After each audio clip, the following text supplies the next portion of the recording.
मंगळवेढा तालुक्यातील नंदेश्वर येथे बुधवारी रात्री झालेल्या अवकाळी पावसामुळे शेतकऱ्यांचे मोठे नुकसान झाले आहे. या अनपेक्षित नैसर्गिक आपत्तीमुळे परिसरातील द्राक्ष बागा, इतर फळबागा तसेच बेदाणा शेडचे मोठ्या प्रमाणावर नुकसान झाले असून वीज पडून गाय व शेळी दगावल्याची दुर्दैवी घटना घडली आहे. या पार्श्वभूमीवर आमदार समाधान अवताडे यांनी घटनास्थळी भेट देत परिस्थितीची पाहणी केली. यावेळी त्यांनी शेतकऱ्यांशी संवाद साधून नुकसानीची सविस्तर माहिती घेतली तसेच त्यांच्या अडचणी जाणून घेतल्या. या दौऱ्यात प्रांताधिकारी माळी, तहसीलदार मदन जाधव, तालुका कृषी अधिकारी मिसाळ मॅडम, तालुका पंचायत समिती सभापती दीपाली ताड, जिल्हा परिषद सदस्य प्रदीप खांडेकर, उपनगराध्यक्ष भगत सर, पंचायत समिती सदस्य आप्पासाहेब निकम तसेच गावातील पदाधिकारी उपस्थित होते.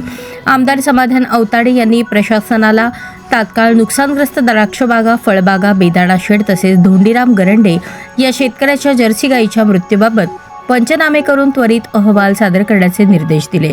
तसेच शेतकऱ्यांना आजच्या आज शासनाकडून तातडीची मदत मिळावी यासाठी महसूल व पशुसंवर्धन विभागाने त्वरित कार्यवाही करावी असे स्पष्ट सांगितले. अशा संकटाच्या काळात शेतकरी बांधवांच्या पाठीशी ठामपणे उभे राहणे हीच आपली जबाबदारी असल्याचे त्यांनी नमूद केले असून शासन स्तरावर आवश्यक मदत मिळवून देण्यासाठी सातत्याने पाठपुरावा केला जाईल असा विश्वासही त्यांनी व्यक्त केला.